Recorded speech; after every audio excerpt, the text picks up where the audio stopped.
So today on Coffee and a Question, we're in Granbury, Texas still, and we're going to, as we have breakfast, answer some of your questions. So Gary, in about 2 minutes time, I'll give you maybe three. What is the best way to make more money with $20,000? Go. Best way to make more money with $20,000? I don't know, and here's why.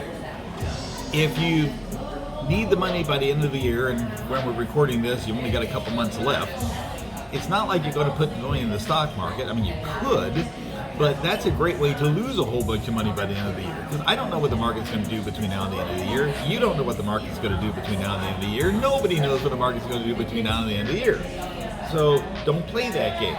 That money needs to be kept pretty safe if you need it by the end of the year.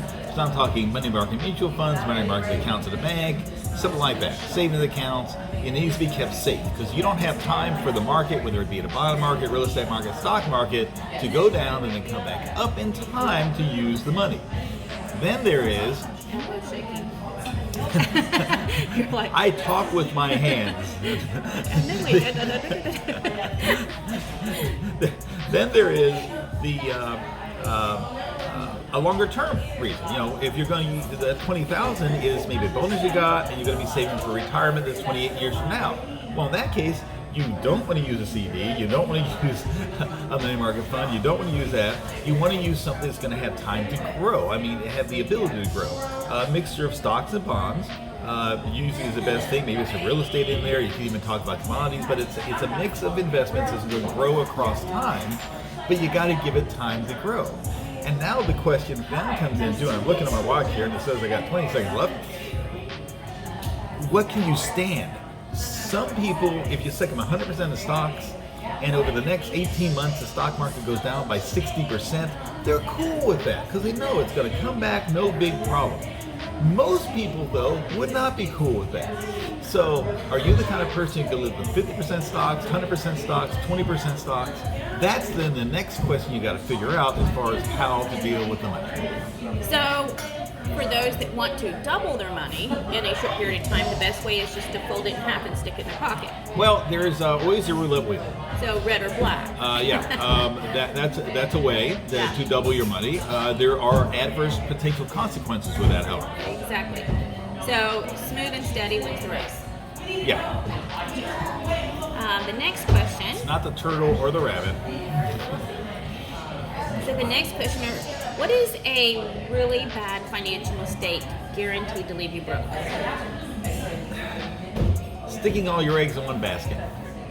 Now it's not a guarantee you'll end up broke. I mean, you could go into, imagine you're back in 1998, and you are looking at all these internet companies, and it's kind of like, oh my goodness, I can't possibly lose. They're like doubling over themselves every day and stuff, and doubling the price. They weren't doubling their income. In fact, all the companies were losing money, but the stocks were going up.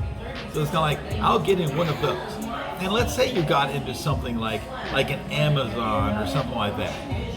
You made out pretty good. You made out pretty good. Even a non-internet company like an Apple, you made out great. But then what about the other 80% of the companies? That's the problem. If you put all your eggs in one basket, or if you will, you only have one egg in the basket, what's going to happen if the basket drops?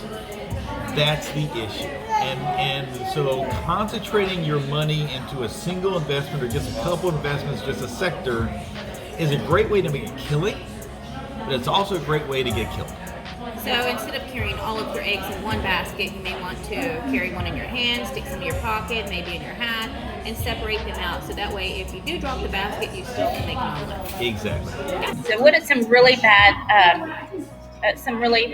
financial mistakes guaranteed to leave you broke? And I think one of those is listening to, like you said, a newsletter or some armchair advisor that says my cousin's second brother's dog groomer did this and it works perfectly well, and you listen to that.